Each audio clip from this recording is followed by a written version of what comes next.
Welcome to Slate School and our panel discussion entitled, We Are All Teachers and Learners, Humility and Respect in Innovation and Leadership. Slate School is committed to excellence in education, and we are delighted to present the Education Idea Lab, which is a new, unique virtual series that is free and open to the public. This thought-leading event convenes leaders, change makers, and participants from all sectors of education and innovation. Thank you for joining us. We're thrilled to have all of you here with us today. My name is Julie Mountcastle, and I'm head of school at Slate School. So I'll briefly introduce you to Slate School, review the panel logistics, and then we'll hear from our 4 expert panelists.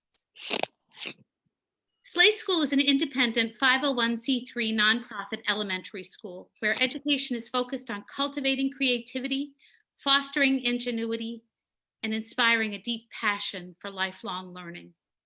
At Slate School, we have formed a community that is constantly striving to improve practice, to create meaningful educational experience for learners of all ages, and to change the landscape of education. Slate School convenes experts for important, authentic conversations about education. And these online dialogues, like today's, are free and open to the public. We're so delighted to have all of you with us today. And I think we again have learners joining us from all 6 continents. So I'll basically describe the logistics of the webinar. We have 4 amazing panelists, and they have a wealth of expertise to share with you during this next hour. Each of our panelists today will give a 2-minute or so introduction about themselves, their current role, and their key guidance and advice about our topic, humility and respect in innovation and leadership. We'll then proceed with the panel discussion, and we would invite you to submit additional questions as comments on Facebook, and we will select some of those, if possible, to ask the panelists today. We'll proceed with having our panelists introduce themselves in alphabetical order. So I'm delighted to introduce you to our first panelist, Jennifer Gerarda Brown. Jennifer, welcome. Thank you. I'm very pleased to be here, and I'm looking forward to the conversation. My name is Jennifer Brown, and currently I'm the Interim Executive Vice President and Provost at Quinnipiac University in Hamden, Connecticut. Prior to taking this interim role, I was the Dean of the Law School at Quinnipiac. And in my time at Quinnipiac, which has spanned a couple of decades, in addition to teaching law, I have directed a center on dispute resolution, and I've written quite a bit about negotiation, mediation, professional responsibility for lawyers, and LGBTQ legal rights. So those have been my areas of emphasis. Amazing. Wonderful. Thank you. Welcome. And next, I'll introduce you to Paul Ellingstad.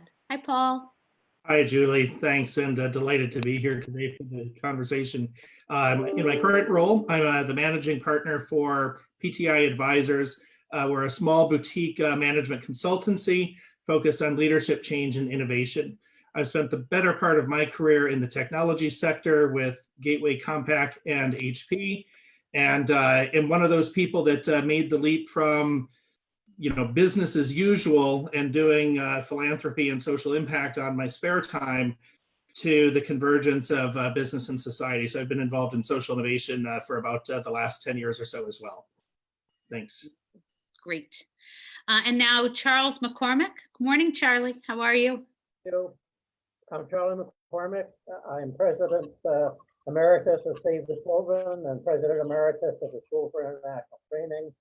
I'm currently Distinguished Visiting Professor at Fairfield University and Senior Fellow for the National Association of U.S. International NGOs. Beautiful. Great. And last but not least, Mark Roithmayr. Morning, Mark. Good morning, Julie. And first of all, thank you to you, the Slate School, Jennifer, Unite for Sight for bringing us all together today. And talk about humility, listening to kind of the murderer's row of leadership that was before me. It's a little hard to keep pace there. Let me say that. 36 years, nonprofit healthcare agencies. I am currently the CEO of the Alzheimer's Drug Discovery Foundation. That is a venture philanthropy started by the Lauder family, as in Estee Lauder. I spend a lot of time with big donors like Gates and Bezos. But I started my career 37 years ago at the March of Dimes, raising funds a dime at a time. And again, I just want to thank Julie, you for pulling this together today. We don't often talk enough about leadership and roles like humility as just a total nonprofit group, and it's an honor to be part of this today. Well, thank you. We're so glad you're here. So I guess I just want to kind of get this out of the way, and I want to hear sort of whatever any of the panelists think about this topic, because I think I think often people confuse humility with a lack of self-confidence. And I think it goes both ways. I think that's on the receiving end. You meet someone who is humble, and perhaps you might think that that's a lack of self-confidence.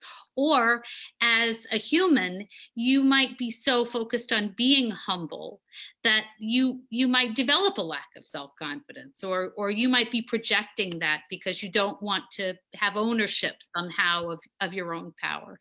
And I'm just curious about if you could each talk a little bit to clarify the difference for people that you feel yourself about the difference between humility and lack of confidence. So Jennifer, would you start? Sure. Yeah, I think actually it's just the reverse of this misconception. It's that true humility actually requires strength, and often flows from strength and flows from confidence. And when we were, as I was thinking about this panel, I was reminded of actually one of my favorite phrases from Scripture, which comes from 1 Peter chapter 3, verse 8, where he's writing about community and dispute resolution, and he encourages the friends that he's writing to cultivate, quote, a tender heart and a humble mind. And that couplet's always sort of stuck with me, because I think Peter writes this because he knows it actually requires some intention to keep your heart tender and your mind humble. And you might have to kind of commit yourself to it and really be intentional about it, to be open and to listen to others, and to know what you don't know, and to receive what others have to teach you. And I think that when you have that commitment and that intention, that gives you confidence. Actually, it gives you strength to be receptive to what others have to offer you. And when you have that, and this is the last thing I'll say, being able to receive what others can contribute to your thinking or your decision making, that doesn't destabilize you. It doesn't knock you off your feet. It actually is something that you absorb into the intention and the commitment that you already have. So, yeah, humility is not about a lack of self-confidence. It actually flows from strength, in my view. Wow. Who's got something to add to that? Everybody on this panel, I'm confident of that. Really, I'll make a couple of comments, if I may. Great, Charlie. One is, what does humility look like when we see it? That's not an easy term to define, in my opinion. And perhaps it has some generic qualities, and then it has situation-specific qualities. So what does humility look like in our household and with our family? And what does humility look like in our neighborhood? And what does humility look like in our organization, and so on? And again, there may be some cross-cutting qualities, but there are also some customized qualities, I think, to the actual form it takes. So generically, I think it has a lot to do with putting others and their hopes and needs ahead of our own. and placing those hopes and needs in a higher framework. Holding people accountable for when they are performing improperly. So it's all of that. But in this discussion, I at least am going to talk about humility in an organizational setting. And that I think is somewhat different. It certainly does have to do with this question of vision and mission and self-confidence. When you've got lots of people whose commitments and lives, fortunes, and sacred honor depends on organizational leadership, then people definitely want their leader to have vision, put the mission ahead of self, but be confident in their decision making. So we'll get more into that, but I wanted to get all that out there. Yeah, good points. Good points. Mark or Paul? Yeah, Julie, I'll just add something there that struck a nerve that Charlie said about applying this in the organization. I think particularly in the private sector, but in government and civil sector as well, there's this sense of, self-confidence is about projecting strength. It's about, winning, it's achieving, it's progress. And I think that becomes one of the challenges, that humility is sort of construed as, you're making concessions, it's the weakness. So I think, from both respects, it's maybe a misunderstanding and a misapplication of humility as well as self-confidence as strength versus weakness. We see that changing now. There's, certainly a lot of, talk about collaboration, even cross-sector collaboration, where you can get to the proverbial win-win. And I think that's one of the important aspects of humility as well, is that, compromise is not weakness. Compromise is a way of making progress and achieving something, with good outcomes for all involved. So moving away from this sense of whether it's personal or organizationally, that I win and therefore you lose, to we can actually find a solution where we all win together. Well said. Well said. Julie, this is one I struggled with in my career, and I have very kind of clear memories of this. Somewhere in the late 20s and early 30s, I started getting promoted through stuff, and you start thinking, everything, and if you don't know everything, you need to know everything, and you can't let anybody else know that you don't know everything. And that whole fake it till you make it. And I'll tell you, I'm really anti that now. And as I said, I had people talking to me, particularly in my 30s, about this, and I couldn't just kind of deflect it off of me. But I know exactly in my career when I really was able to own it and how great that felt.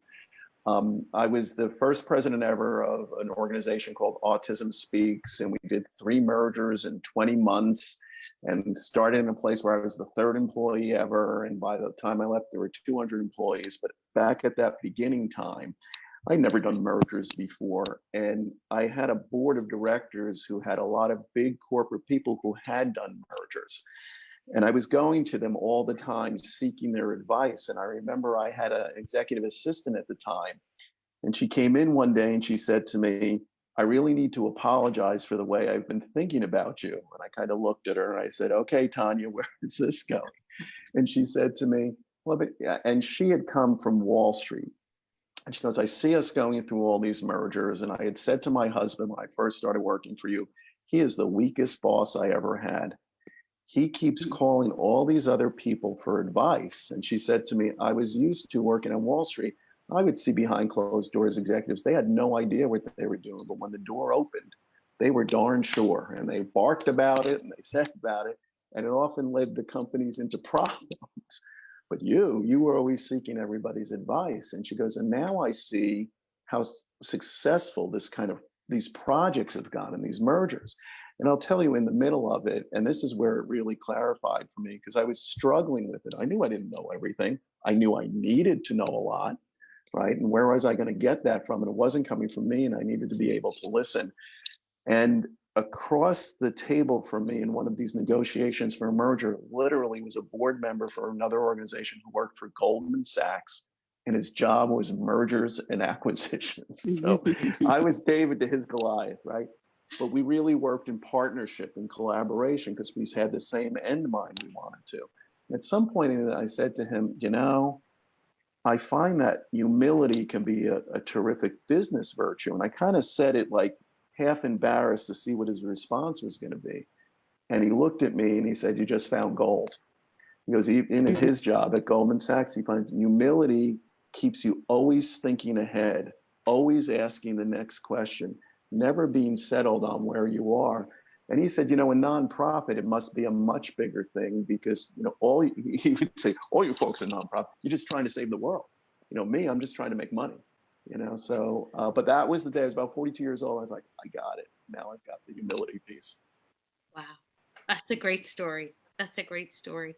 There's so many things that you all brought up that I want to ask about. I actually this morning I had a conversation with one of the families at my school, and we were talking about collaboration and how challenging it is for kids who are usually in a school setting where they are collaborating all the time to actually be able to collaborate. I think collaboration is much easier in person because I think the tendency in a Zoom call is to want to hear, okay, what are we doing? And now everybody's active instead of this real buy-in to what the actual purpose is of it.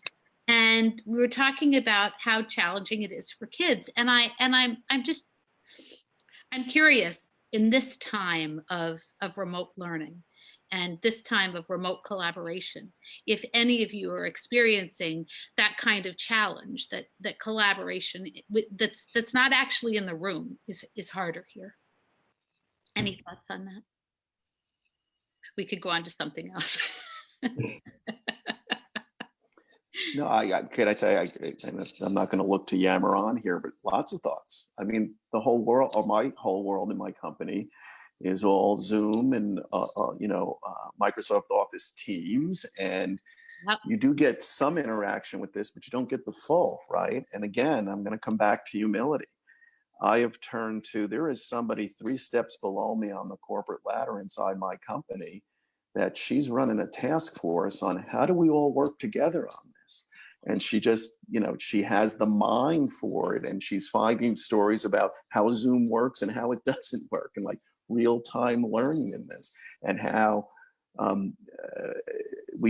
she formed a couple of other people with her in the office who, they came to me a week or 2 ago and said, everybody needs a down Friday. This has just become too much. I mean, things I would have never, ever, ever thought of. But I know, again, I'm in a position of leadership, but I can't think my day-to-day is truly what the day of everybody in the organization is. So how in this new world, the new normal, whatever that is, how do we stay connected to that? And the answers are always out there. If I think the answers are in my head, the company's sunk. And I say that with great humility and pride. Great. It makes me think. So, Paul, I know that you have very strong ideas about cultural humility and what you do in your work. And you probably all have this, but I just happen to know Paul a little bit better in this way. And I'm just wondering if you could talk a little bit about the connection between cultural humility and personal humility, and how that kind of plays out in your work. Yeah. It's interesting in these challenging times. I think that's the cliche now, that on one hand, we have a global pandemic, so we're all in this together. But we were also going as a society, perhaps towards more nationalism and populism. So this constant struggle or challenge between globalization and truly being in a globalized economy, a globalized society, but yet also the the very regional or the very local life that we lead, whether it's work or personal.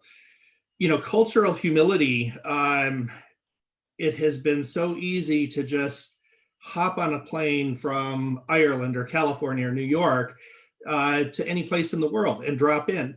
And I think one of the challenges that we've seen is that historically, development, whether it's innovation, technology, even pop culture and fashion, has been sort of linear. It might start in New York or in Paris for fashion and then permeate throughout the world. And the reality now is that, we have such a globalized society that trends that pop up in Nairobi or in Kampala or in Sydney, might start to direct, trends in Silicon Valley, for example.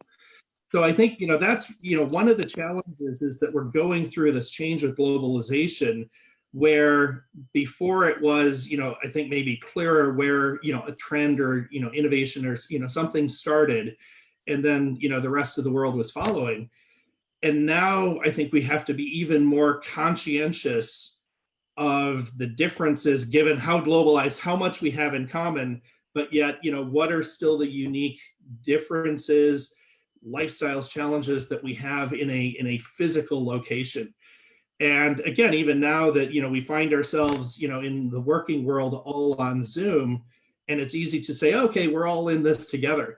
I look back 8 weeks ago and work that I've been doing for the last couple of years around remote working and advocating for that. I was shocked to see how many people and how many organizations were still very averse to remote working. Yeah, the occasional, video conference. So here we are all thrown into the same environment, but yet I'm on calls where here I am in a home office on my own. I have colleagues that because their kids are now home from school, and this isn't sort of a standard situation, but, are doing work calls, with their kids on their lap.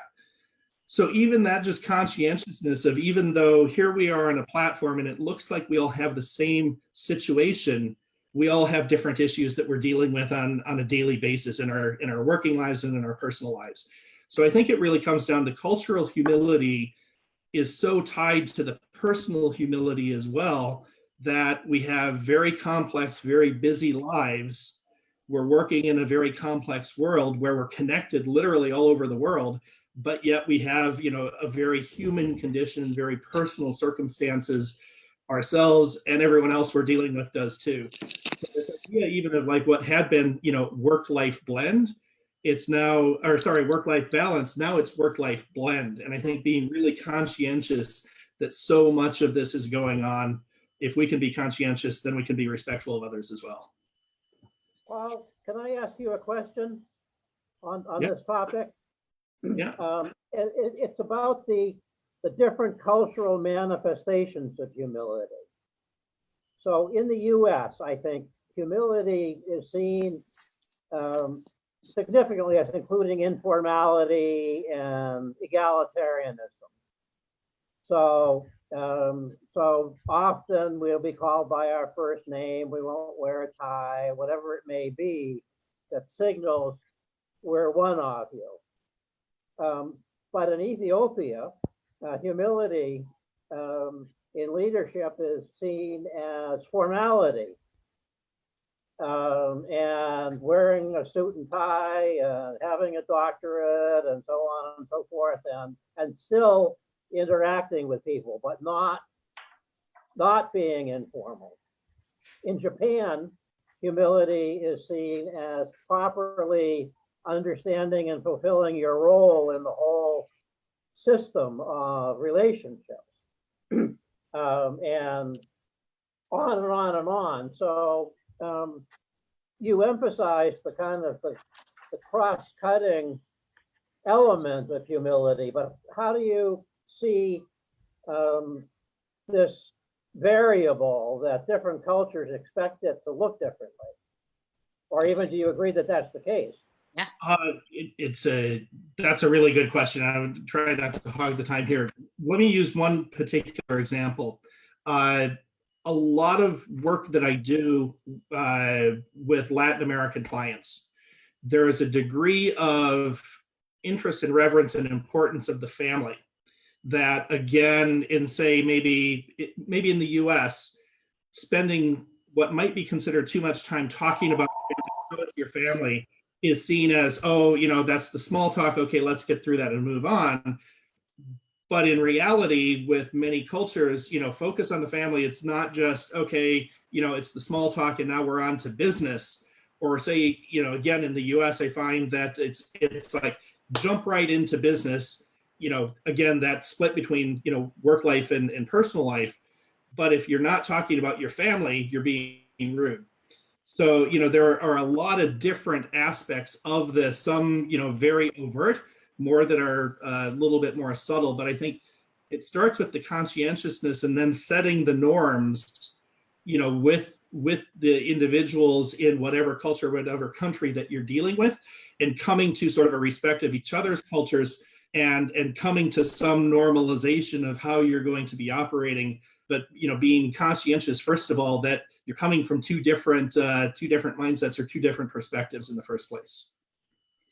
Yeah, so probably asking. Yeah. I have respect for you, but I'm not sure I'll know how to show that appropriately with you. Can you share with me what respect looks like in your culture? It's a big question. Yeah. But it probably solves problems. Jennifer, I'm wondering, as you, I know you've taught in a lot of places, and I think in your current role, there's probably still a fair amount of collaboration with other institutions. And I'm curious. So we've heard, sort of the nonprofit side of this kind of collaboration. But what is it like, in your position between institutions to collaborate? And how does humility sort of manifest itself in those interactions? Yeah, so this, I think, kind of jumps off of Paul's point about the importance of sort of different situations, different perspectives. Because I think in higher ed, I'm sure it's very similar to other industries or areas of endeavor, that change and progress comes from seeing room for improvement, being willing to see the areas where there's room for improvement, so being willing to experiment and then actually seeking feedback about how the experiment went. And then, in a really visible way, communicating, I'm making a change because of the feedback I got from you that, sort of builds trust in the people who were a part of that experiment. So, in my time at Quinnipiac, I've had the opportunity to work on projects with Yale. I've had opportunities to work with the University of Connecticut. Within Quinnipiac, I've collaborated with other schools, or I've convened groups where we're coming together. And, I think it is those different perspectives. And then there's another piece about the humility that one can bring to those collaborations that really does help to make progress. And that is, I think it's hard to make lasting change without resources and without an audience. And sometimes it's collaboration with other organizations, other parts of our organization that give us access to resources we might otherwise lack, whether it's people or ideas or money. And then also bring a new audience to something that we're doing. Because I had found, for example, in the work I was doing on dispute resolution, we have a lot of great ideas within Quinnipiac, but it's when I started working with Yale and got to tap into their audiences, when I brought to Yale an audience of mediators, judges, lawyers who were interested in this work, who might have thought, forgive me, anyone from Yale who's watching this, nothing personal, but some of those people might have thought, oh, Yale's just a little too theoretical. They're not going to be interested in what I do. But when we brought these groups together, we created a new kind of an audience, a blend of an audience that could move it forward. So, I think it's this collaboration across institutions is about the different perspectives that Paul was talking about, and it's about consolidating and kind of complementing each other too. Not like, oh, you're looking great today, right? But more, you've got a strength in an area I lack. I have a strength in an area that you could use some help in. So it's pretty basic, I guess, but I think it can often move things forward. Yeah, a little bit of resisting the echo chamber, I think. Mm-hmm.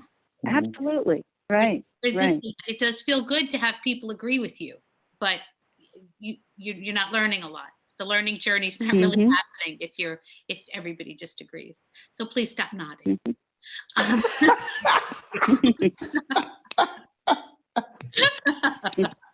Can't help it. Thank you. It happens. So, Mark, I love the story you told about your early career. I thought that was so apt and really lovely. And when I think about, people that I've learned a lot from, a few people come to mind, a few. And maybe I should say, right, very clearly that I've learned, I think, the most from children. But I'm wondering if you had a role model, or if there was somebody that, you thought to yourself, gee, if I could do it like that, I would feel really good about that. Yeah, and again, you'd rather be lucky than good. Early in my career, I was in my late 20s, and I had been promoted into a position at the March of Dimes to be kind of what now we would call C-suite, but then it was called VPs of a new administration. And there was a CEO who was retiring from the organization, and the new CEO who brought me in said, okay, all the new VPs, you have to spend at least one 45-minute session with Charlie. Charlie was the outgoing CEO. And I remember I got halfway through the 45-minute session with Charlie, and I thought, boy, if this guy will have me, I'm going to meet with him for the rest of his life, because he had, I realized there isn't anything I can do in my career that this gentleman hasn't been through. And I will tell you, Charlie passed about 3 years ago, but I carry him with me every day. For 20 years, I had breakfasts with him, which were just phenomenal. And there were these breakfasts I used to say, Charlie, I need help with, and I go, blah, blah, blah, blah, blah. I take a breath, and he said, are you done yet? No, blah, blah, blah. And I would go on, and finally, somewhere around an hour, he said, Mark, okay, you need to be done now. And he'd give me some advice, and I would hear the advice, and I'd be like, why am I even doing this? Charlie did he even listen to me? And then in the next week or 2 weeks or 3 weeks, when I went back to work, his voice was in my head and showing me a road I hadn't even seen. He was of the World War II generation, the greatest of the greatest. He, after World War II, came back, wanted to be attached to a movement, so he became attached with the March of Dimes. He organized their polio field trials. He took them from polio to birth defects. And 3 big things that I learned from Charlie: listen, experience, and stewardship. The listening. He would say to me, hey, Mark, once words are out of your mouth, you can never get them back. So hold on to them. They'll give you power. But if you're talking all the time, you're not going to be able to do it. And that forced me to listen. And every one of our panelists has talked about this, whether it's personal humility, cultural humility, it's listening to others, learning, experience. And boy, did he take me through the paces on experience. He kind of broke it down into 3 ways. He said, first of all, if you don't have experience, it's okay. You can't be blamed for it. So don't think you know everything. If you don't have experience, and go into it and learn from the experience, but don't feel shy. Don't feel smaller than you are. Don't fake it to make it, right? But see who you can learn from about that experience, go into the experience. Then he taught me, once you have the experience, and if you keep making the same mistakes, now you got a problem, right? So, okay. And then he taught me, can't be blamed for experience. Once you have the experience, use it well.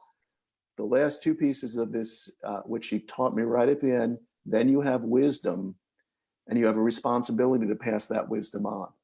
And you'll start seeing the game slows down for you. You can see things before other people see them, but don't keep that.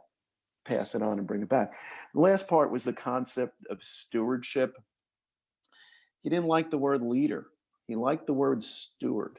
I think when we see leader, I think it's a tendency for people, certainly was a tendency for me, I'm a leader, you know, but being a steward, boy, that has responsibility and humility and collaboration and all of that built into it. And with stewardship comes responsibility. And with stewardship comes fidelity. And what do I mean? Well, what did he mean by that? That when we are true humble leaders, when we are servant leaders, whatever that cause is, if it's a school, if it's, you know, science and research, if it's international relief, we have a fidelity to do that to the best of our ability. And if we get to the point we don't think we can do that anymore, or something else looks tempting for us, we have to stand up and be able to say, this has been great, I've done it, but I need to move on now, right? Because so those things, listening, experience, and fidelity and stewardship, it's my mentor, Charlie. And there isn't literally a week that goes by that I don't have his lessons playing through me. And like today, giving them to others, that's the greatest gift he gave to me, was to be able to ultimately give that away also. So You're lucky. That's a yes, that's a beautiful relationship you had, and I'm sure it was meaningful for him too, because he was able to share that. Yeah. I'm gonna go directly to our Charlie, Mhm. and I'm just gonna ask you. So I think Mark got us a long way down the road of a recipe of what humility looks like in leadership. And I'm wondering if there are any ingredients that you'd add, because I you know, what are you thinking on that? Well, Mark definitely suggested this, but I find it in organizational life very closely aligned with vision and commitment to vision and mission. And considering that much more important than one's own ego or opportunity, and realizing that that can only be done by a team that feels respected and empowered, and given the spotlight in a way, and put first.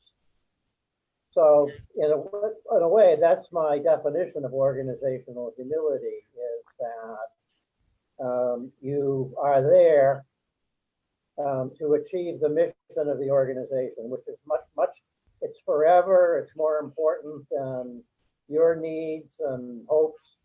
And you're also there to support the team in being able to play their role better. So to me, that's kind of more important than a demeanor, which can vary. But if people see that you're doing everything you're doing with the mission in mind and the impact of the mission in mind, and for them, they will certainly feel that you're not full of ego and you're not in it to seize the podium. Yes, it's interesting. I think in my experience, when I've gotten the most ahead of myself, I have been humbled. That. And Slightly different point, if I may. yes. Julia.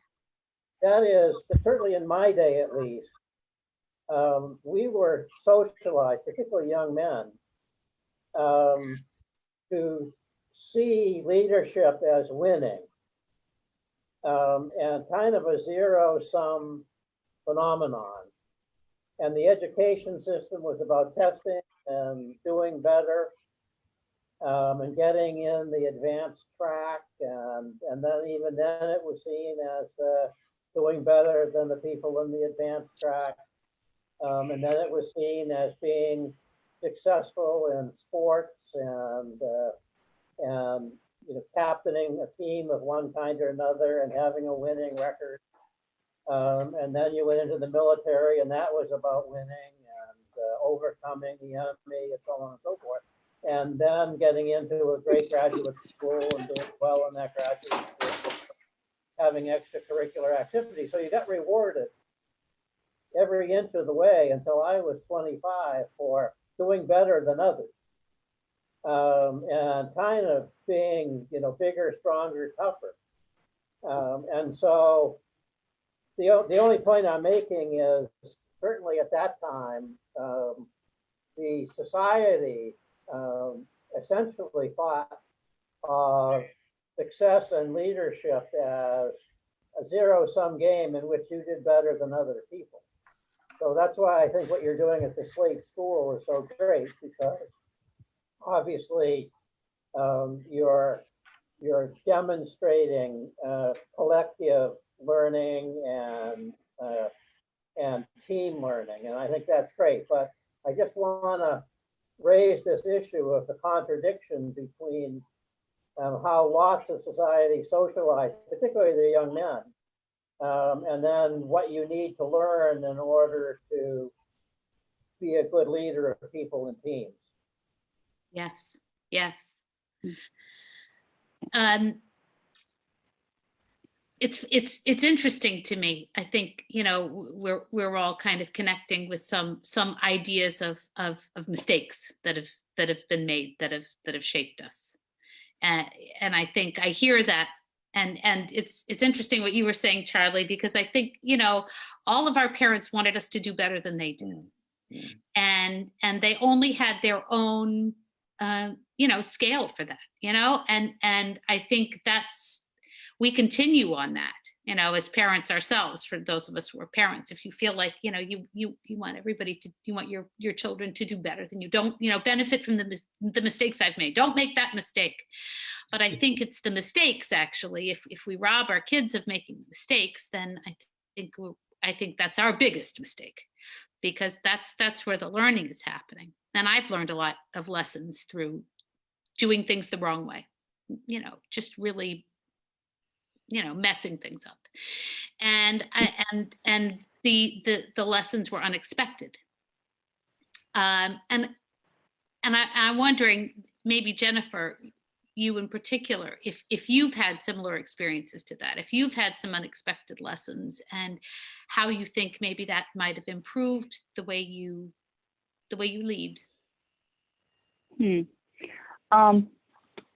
I'm sure I have, and I'm sure that many of the mistakes I've made, even as I sit here right now, I don't know that I made them, and that's my loss. That maybe I haven't been able to hear from as many people about, sort of unintended consequences of decisions that I've made or helped to make that really would be valuable for me to have that information.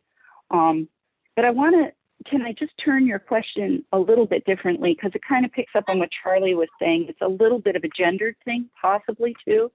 And I don't know whether the way I've worked in this area and done things the wrong way or made mistakes is I've partly been able to do it because I'm a woman rather than a man. I want to sort of lead with that. But I think that a lot of people kind of buy into this idea of leaders or even stewards as strong and invulnerable, and that if we show doubt, if we show uncertainty, or that's weakness, and that is doing things the wrong way, that is a mistake, that will lead our group down the wrong path. And I think the thing that I've learned about my own leadership style and the way I've worked with people, and maybe it's the most important thing I've learned, is that I kind of have to be real about it. And there's a lot of talk about authenticity these days, and I'm sure that means different things to different people. But for me, it has actually been about showing emotion and acknowledging my own uncertainty about what's going on. I think right now, anybody who says, I know what's going to happen, even 2 weeks from now or a month from now, is not in touch with reality, right? We are in a deep state of uncertainty, and being able to acknowledge that, I feel, is part of being real. Because sometimes when you're in a situation that really is terrible, and you really do feel sad, and you do feel uncertain, I'll just speak for myself. If I deny that, then I'm kind of separating myself from the people in my community that I want to work with and move forward with them. So that has led me in some times when resources have been incredibly strained, where we've had to let go of some activities and even lose some community members who we cared about deeply because we just didn't have the money to keep them in the fold, where we had to turn away from maybe some activities we'd been involved in and move to something else. Those are really, really hard transitions. And what I learned was that it was okay to acknowledge how hard they are, and, to be in a faculty meeting, and not in some phony, like, oh, I feel your pain kind of way, but just sort of, to be in touch with how that feels, and to even, my voice would catch, or, a little tear starts to fall, and I'm like, oh no, that's a sign of weakness. Actually, no, it's, I think, as long as you don't become a blubbering, ineffective mess over there in the corner while other people have to move on and get things done, I feel that being honest about the emotional aspects of what you're going through, people might say that's a mistake. People might say that's doing it the wrong way. And I actually believe that it is part of being the real whole person in these situations. Boy, that was so much better than what I asked.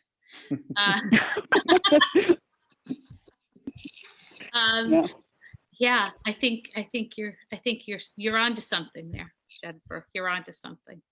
I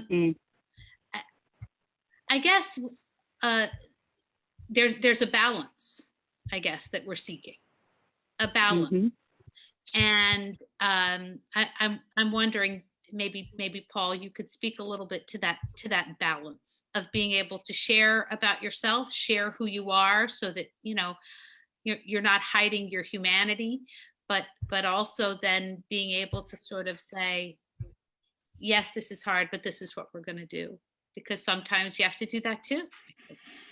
So what do you think?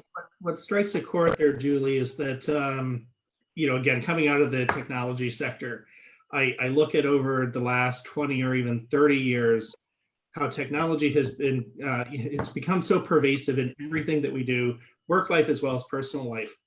And it's gotten to a point where, I remember back, maybe about 10 years ago, it was like, oh, you want to do X, Y, or Z. Oh, there's an app for that. And it was just like, yeah, everything I want to do, from, ordering cinema tickets to whatever my banking, you do it on an app. And it just, we got into this sort of style of convenience that we sort of stopped thinking. And it's just, the technology is doing it for us.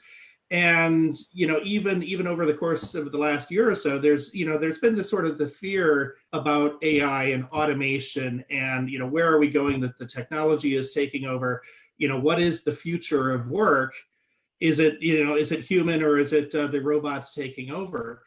And, I think particularly right now, we're at this really critical point where systems are breaking down, natural systems, economic systems, social systems, that we have to stop and say, is part of what we have done as human nature of trying to slot things into boxes and categorize things, and they're either black or white or red or green. This is back to, it's not even the case of a balance or this categorization, but being more comfortable with the blend, being more comfortable with ambiguity and uncertainty and the volatility, because we are living in systems, but we don't really comprehend, and we don't have the comfort in dealing with the complexity of systems, particularly ones that we don't understand, but that we have the overconfidence that we actually do understand that we can master nature, we can master the economy, we can, master everything around us, when in fact, we've just scratched the surface of what we actually know, much less what we can control. And so, yeah, I think, for me, some of the bright spots here, the fact that, there's been sort of this resurgence or emergence of EQ, emotional intelligence. So again, moving from, it's not just IQ, it's not just the pure intelligence, but it's, it's that conscientiousness of self and how we relate, to our environment and to those around us as well.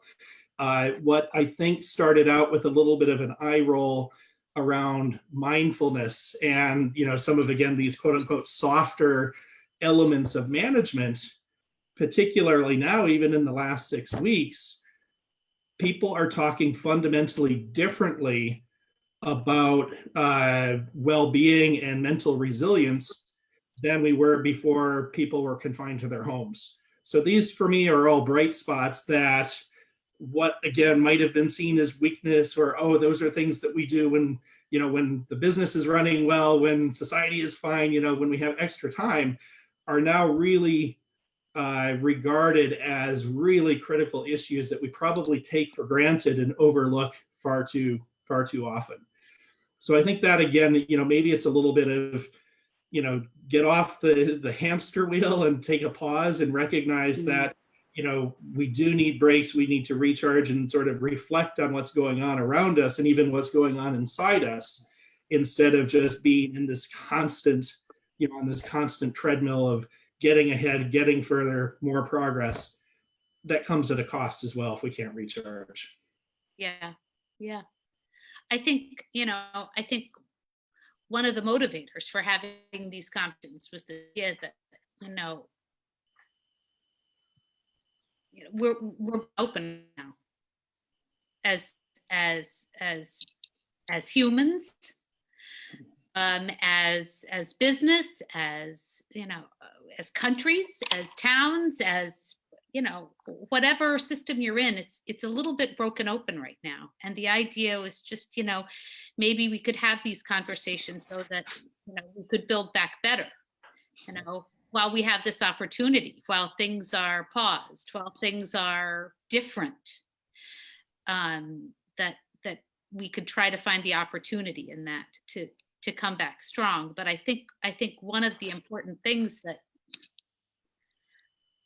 I guess as we go forward that I'm not sure about, and it is how we communicate with each other about what we're doing, about how we sort of share this idea, this mission. How do we go forward from here, and how do we humbly communicate with others if we've been in our little squares thinking about what we think is going to be the right way to return. My Build Back Better might be different than my colleagues' Build Back Better. I actually hope it is different, because I do try to surround myself with people who don't agree with me, who don't think like me, or who have some skill that I don't have, or some talent. And there's so many that I don't have. So it's easy to find people to work with. But how do we communicate that humbly? How do we say, this is really, I've been thinking about this a lot, and this is really what I think we should do. How do we communicate that, and how do we have this next phase of this experience in a way that is really meaningful and really positive for everybody? And that I'm going to ask you, Mark, to start on that. Oh, geez. So we're on. Well, so there's a lot here, right? And I want to go back to some things actually everybody said, but I'm going to start with Jennifer and relate to Paul and Charlie also. First of all, just as a kind of broad overview, they say we learn, and this is from Harvard Business Review, we learn leadership in 3 distinct ways: having a mentor, attending workshops like this, and by the way, having a mentor and attending workshops like this, if you would add the 2 of those together, it comes to about 30%. The other 70%, and this is studied, is jumping in the deep end, right? So it's this, okay, here you go, push. And this is where I want to come back to Jennifer, because she brought up the gender piece, and I think it's a very important piece. And you can call me biased, but I've read a lot about this. I've seen things about this.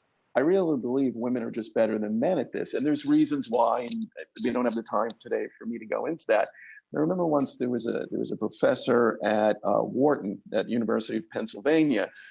To demonstrate this, they did a study they gave men and women each a whole bunch of money to use in a make-believe stock market, and how did they go about it?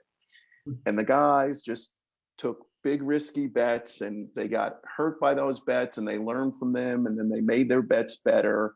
And over time, they got there. The women took the same amount of fake money in the market, and they went into it slowly, and they got advice from a lot of other people, and they built it up from humbly learning, listening, all of these things. I just believe. So, sorry, fellas, on this, but I just think women are better than men. And turned out their portfolios make-believe portfolios ended up being stronger over a longer period of time. Started slower, but ended up being stronger. So I think women are just better at this. I also want to go to the EQ and the mindfulness that Paul spoke about. And in listening to this very carefully, I also heard Charlie talk about meeting a higher framework. And it was also said by Jennifer up top. She quoted scripture.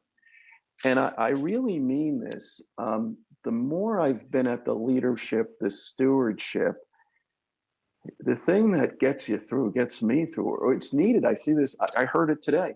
There is a higher calling and a purpose. And if we just limit that to what we know, who we know,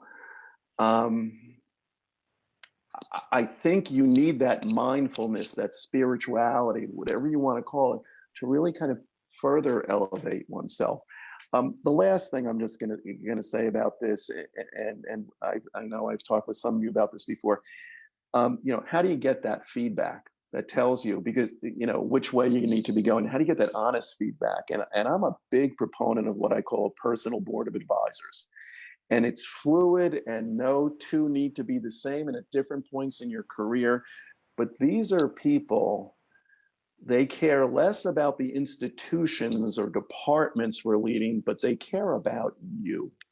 And they care about you enough to be honest, enough for you to be vulnerable with them, enough for you to have a place where you actually can be humble. And I say this all the time, and some of you might have seen her behind me at least once during this Zoom we've been doing. The chair of the board for me, and I suggest to other people, whoever your significant other is, and the chair of my board is my wife.